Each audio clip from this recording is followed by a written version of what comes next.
Most people aren't broke because they're bad at math, right? They're broke because they don't have a plan, and coming up with a financial plan is key to your success. Yeah, that can feel scary with all of the noise and the different types of advice out there. So we've created a super simple guide to reset your wealth generation in the next 90 days.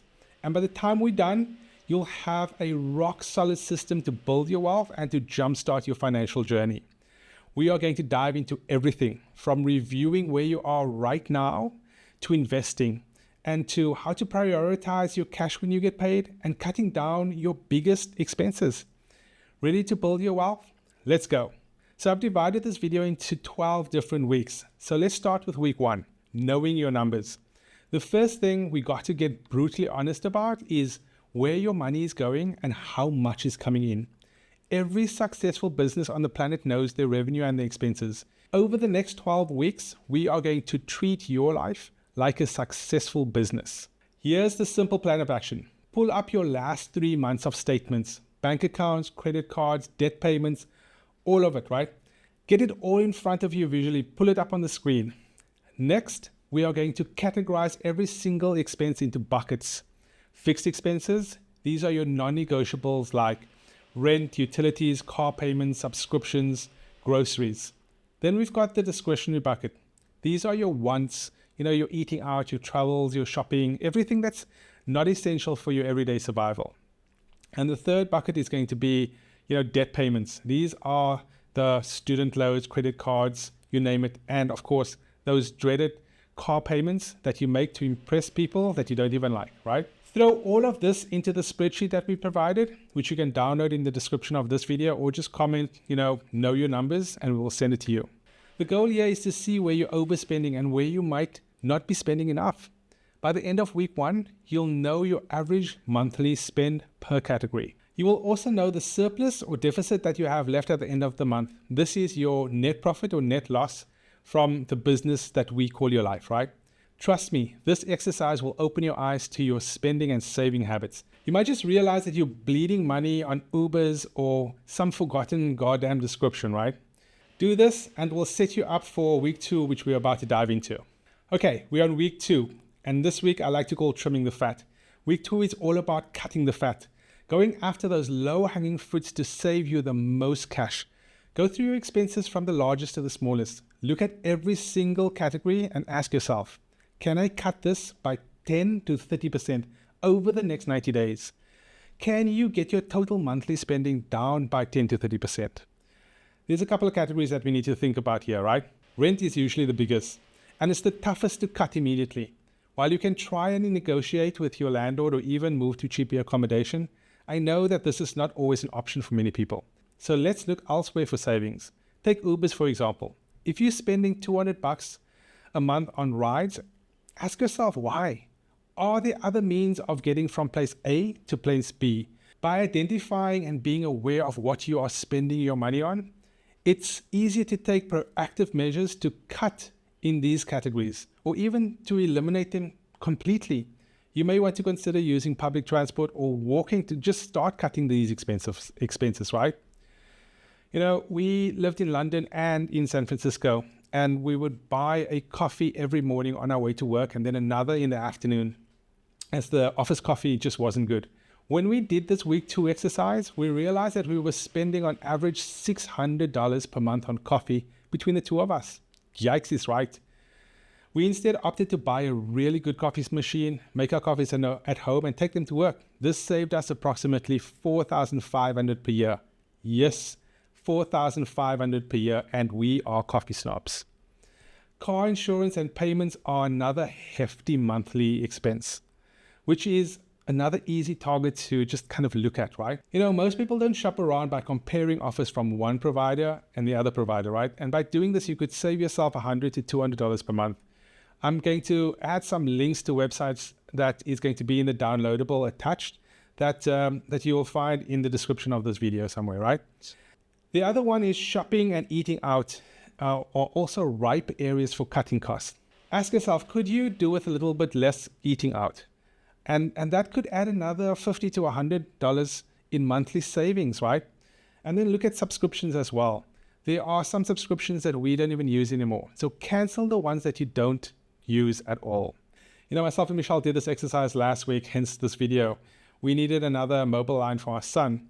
This led us to take a trip to the Verizon office, and we learned that if we signed up as a new user, we could combine our fiber internet, our phone lines, and our on-demand subscription services, and it would save us a whopping $60 a month. That was $700 a year. I walked out of the shop being very, very pleased with ourselves. So the point is this: if you pay attention, you can cut unnecessary expenses just by asking yourself, are they truly essential? Cutting out $400 a month is $4,000 a year that you can invest in something else. That's money that can compound and get you a flight to Europe or to Asia, or contribute to your Roth IRA, or pay down your debt, right? So week 2 is all about knowing and reducing your spending. Let's jump into week 3. Have you ever heard the phrase pay yourself first? Well, this is exactly what week 3 is about. It's automating your money. First, make sure your short-term savings are in a high-yielding savings account, earning a competitive market rate. Right now, that's about 3.5 to 4%. That's where your unassigned cash should live, not in your Chase Bank account.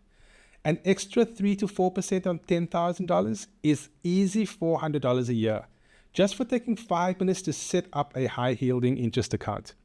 There are a few that I would recommend, and if you are interested, leave us a comment and we will send them to you.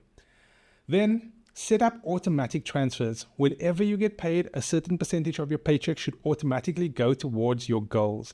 Automating your finances is crucial because it removes the hassle and the friction of managing your money, right? Here's how Michelle and I do it. When income hits our checking account, all our bills and spending comes out of that account. But the genius of automation is that we have transfers set up in our online banking to move a preset portion of our income into other accounts before we even have a chance to spend it. I would suggest that you aim for at least 10% of your take-home pay, perhaps 5% into a high-yielding savings account and 5% into an investment account. And I'm so excited to share a little snippet of week 6. In week 6, we're going to talk more about automating debits into a index stock investment account, where you then get the opportunity to watch your money grow to between 8 and 10% over the long term. Congratulations, you're a third of the way through this 90-day program overview. And week 4 is all about tackling consumer debt, especially high interest credit card debt. You need to know the total amount of your debt and have a plan to pay it off ASAP. Use an online credit card debt calculator to see how much you can save and how much faster you can pay it off by adding just an extra $50 to $75 a month, or even $100 per month. On a $2,500 balance, an extra $75 a month could save you 8 months of payment. Set up automatic payments to eliminate debt faster. Another big move: call your credit card company and ask them to lower your interest rates. Tell them that you've been a loyal customer and you're having trouble with the high interest rates that they're charging you. Often, they'll lower it, even temporarily, just to keep your business. This could save you hundreds and even thousands in interest. The worst thing that they could do is say no, right? And it takes just 5 minutes. With the average APR over 21% these days, paying down debt or getting a lower interest rate is an instant return on your investment and your time. So get started now and download our finance spreadsheet to change your financial trajectory in the next 3 months. The spreadsheet contains an exercise to help you get a firm understanding of your debt numbers and take action to eliminate them. Also included are some valuable links to help you consolidate debt and prevent high interest payments. In week 5, we are going to shift the goal slightly. Your goal for week 5 is to get to an emergency fund of at least $1,000. Hitting that 4-digit mark is a huge psychological win. And consider this: 59% of all Americans can't even afford a $1,000 emergency. If you already have $1,000 saved, then your goal this week is to aim for 3 to 6 months of living expenses. For most people, reaching that first $1,000 is the biggest hurdle. To get there faster, there's a couple of things that you can do, right? You can sell stuff like old electronics that you don't use, clothes or furniture, or pick up a side hustle for extra cash. You can also redirect any savings from what you found in week 1 and week 2 towards your emergency fund. And always make sure that your emergency fund is sitting in a high yielding savings account so that it can earn interest. Also, don't forget to download our spreadsheet to help you keep track of your emergency fund and watch it grow. Week 6 is where we get serious about your investments. Over the past 100 years, stocks has delivered the best returns compared to other assets. When you talk to a high net worth individual, they all agree to build wealth, you need to concentrate your money into appreciating assets. So what are appreciating assets? Well, it's any asset that appreciates in value over time. Think real estate, stock exchange, ETFs, mutual funds, commodities, that's raw materials like gold, silver, art and collectibles, right? Owning a profitable business. If you own a profitable business and it grows, the value of that business itself is an appreciating asset. So for our 90-day plan, we're going to start investing in the S&P 500 via index funds and ETFs. And S&P ETF gives you the exposure to hundreds of the US's top companies with just one purchase. This is a passive set it and forget it strategy. You are relying on the market's historical average returns of 8 to 10% over time, obviously. The S&P 500 is known as a positive drift vehicle. Why? Because it has historically increased in value over time. You can open a brokerage account at Vanguard, Schwab, Fidelity, loads of institutions, right? Then allocate a portion of your automated savings to these accounts and regularly buy these ETFs. It's a low cost and simple way to start investing. Here's a stat. Investing just $1,000 a month for 30 years at an average return of 8% can get you nearly $1.5 million. Let's think about this in life context, right? If you started investing at the age of 20, by the time you turn 50, you could basically be retiring. The most important thing with investing is consistency and trusting the process. Your money will grow if you follow the process. And if you are interested in learning more about investing, then let's chat.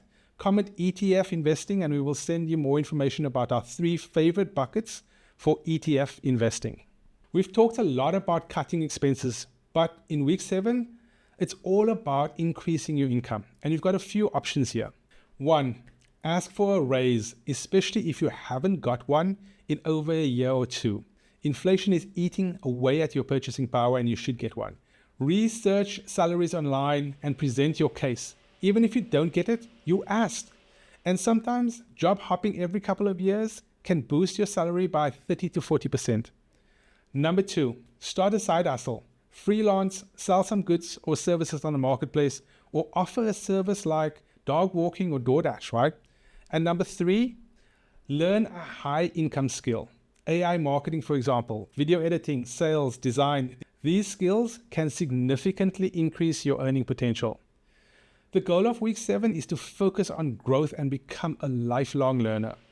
You can only cut so much, but there is no limit on how much you can earn. And by the end of this week, identify one thing that will help you make more money. We have a few ideas that can help you get started, and you can find that in the download link in the description, or just comment level up in the comments and we will send that download to you. Week 8 is all about defining your savings goals for the rest of the year. We've discussed emergency fund, investing and paying off debt, but maybe you're saving for a down payment on a house or something entirely different. Write down your savings goals and how much you need to hit it. For example, if you want $8,000 in your emergency fund and you have $1,000 at the moment, you need to save $7,000 more, right? Simple math. Then break that down. That's about $550 a month for the next year. Start working on ideas on how you could make that happen. And remember, Rome was not built in a day. Neither is your long-term wealth. It takes time and commitment. Trust yourself and the process. You will be a millionaire or multimillionaire if you follow the process and stay committed long-term. Here's a fun fact for you, right? The act of writing down your goals increases the likelihood of you achieving them by 42%. A study found that people who wrote down their goals and made a plan and shared them were significantly more successful. So write down your goals, tell your parents, your friends, tell the internet. That's the accountability that will keep you moving forward towards your goal. Also, don't forget to subscribe, share, and like this video, as one of our goals is to impact the lives of 1 million people in the next 2 years. And there, I told the internet about one of our goals. Week 9, we dive into credit cards, which are a double-edged sword. You need to know yourself intimately here and be super honest with yourself. If you have self-control, the dream scenario is to put all your purchases on a credit card and pay it off in full every single month. You'll get handsomely rewarded with cashbacks, points, hotel upgrades, lounge access, and more. You are essentially getting free money from your credit card company. We have been doing this for years. In fact, we got so good at it that our international holiday flights for a family of 4 are free every year. Yes, that's 360,000 points collected on our credit cards every year by putting every expense we can on 2 primary cards and paying them off in full every month. That equates roughly to $10,000 of free money every year. If you lack discipline, however, credit cards can become really dangerous because you'll likely overspend. And if you can't pay it off in full, the average interest rates on credit cards these days is over 21%. And the sad thing is that the average American carries around about $7,200 of credit card debt today. So if you are not disciplined, please stay away from credit cards. One way to test yourself is to get a credit card with a low credit limit and try it for six months. Responsible credit card usage also builds your credit score. On-time payments for credit cards makes up roughly about 35% of your credit score. This shows lenders that you are reliable, which can lead to better interest rates, higher credit limits, and opportunities in mortgage rates and business loans, which will save you thousands over your lifetime. Track your net worth. In week 10, we start tracking your net worth. I started doing this at the age of 30. One of my big goals at that time was to be a millionaire by the time I was 30, a goal that I missed, unfortunately. But the awareness that it created served myself and Michelle well over the years. It created this awareness that we needed to keep our goal front of mind and have a plan to make it into a reality. Tracking your net worth is actually a pretty fun exercise as you age and as you start making more money, right? Because you can see your wealth grow, and hitting that $1 million or multi-million-dollar milestone is extremely intrinsically rewarding. I would highly suggest that you track your own net worth. And to calculate your net worth, simply add up all of your assets and subtract your debt and your liabilities. For example, if you paid $500,000 for your home and its current valuation is $600,000, you have $100,000 in equity in your home. Let's say plus $25,000 in investments and bank balances, and minus that $30,000 that you still owe on the car that you bought to impress the people that you don't even like, gives you a net worth of $95,000. So check your net worth quarterly or semi-annually to get a long-term view of your financial picture. I created a free net worth tracker, which you can download in the link in the description. So remember that as long as you keep an eye on your net worth, it will slowly grow over time. Okay, so week 11 is a little bit different. It's time to review. It's been 8 weeks since we've analyzed your expenses in week 2. So it's crucial to review your spending for the past 2 months. Take an hour to dive deep into the last 3 months of spending. Categorize your expenses again and figure out your average monthly spend. Then compare it to what you were spending before this 90-day reset started. Ideally, your expenses hasn't increased, and hopefully they've stayed flat or even decreased, especially in the categories you've targeted for reduction. If you spot any financial leaks at this point, patch them before moving on to week 12. Yay, you're at the finish line. We've completed 12 weeks, and week 12 is all about planning your stretch goals. And congratulations to you for sticking with this process for the past 12 weeks. We'll use the last 7 to 10 days to plan your stretch goals. These are your big ambitious goals beyond just getting by, right? They're goals like buying a home, paying off major debt, launching a business, or retiring early. This week, figure out what you want to achieve in the next 1 to 2 years, 3 to 5 years, or 5 to 10 years, right? Ideally, it would look something like this. A goal for 1 to 2 years might be saving $10,000. A goal for 3 to 5 years is more of a stretch, like buying a property or starting a business or hitting a major net worth milestone. And a goal for a 5 to 10 year goal could be something like financial independence, traveling the world for a year, or retiring early. Once you have these goals, create an actionable roadmap and break them down into smaller achievable steps. If you want to buy a house in 5 years, how much would you need to save each month for a down payment? Figure that out and write it down. Michelle and myself did this for our second property that we purchased in London over 20 years ago. The roadmap looked something like this. We defined what we wanted to buy and in which area. We did the research on what down payments would be needed for the purchase. We made sure that we had a good credit history to get the best mortgage rates, right? And we started planning on how we were going to get the extra capital needed. Getting this extra capital included things like subletting the accommodation that we rented in our 20s. We made sure that we rented a larger house and sublet the rooms. This strategy alone paid for about 60% of our down payment. And the second strategy that we used was we got a side hustle. I built websites for clients on the side. So finally, in week 12, schedule a quarterly check-in with yourself. Set a reminder every 3 months to review your financial progress. This will keep you on track and ensure that the hard work that you've put in over the past 90 days wasn't for nothing, right? We personally review our finances quarterly, including planning for the next quarter's sprint. If you've made it this far, thank you for being here. And if I could be so bold as to ask you to drop a comment in the comment section below, maybe type something like level up if you got value from this, right? And in return, we'll send you a copy of our 12-week financial game changer spreadsheet. This 90-day reset isn't easy, right? Let's be honest. But when you get through it, and you will, you'll be more in control of your own money. This is just the beginning of your wealth creation. Remember, wealth isn't built overnight. It's built with consistency, discipline, and with a long-term view, right? And I know that doing this on your own can be a daunting task. Michelle and I have been blessed to have each other as sparring partners and has been holding each other accountable, right? It's helped us create the location and the lifestyle freedom that we have today. And if it would help for you to have an accountability partner by your side as you navigate building your wealth, then let's chat on how we could help you during the next 12 weeks and get your wealth building on track to becoming a millionaire, right? You can create the life that you want to live, and you can make it happen over a relatively short period of time. So start with this framework today and let's make it happen.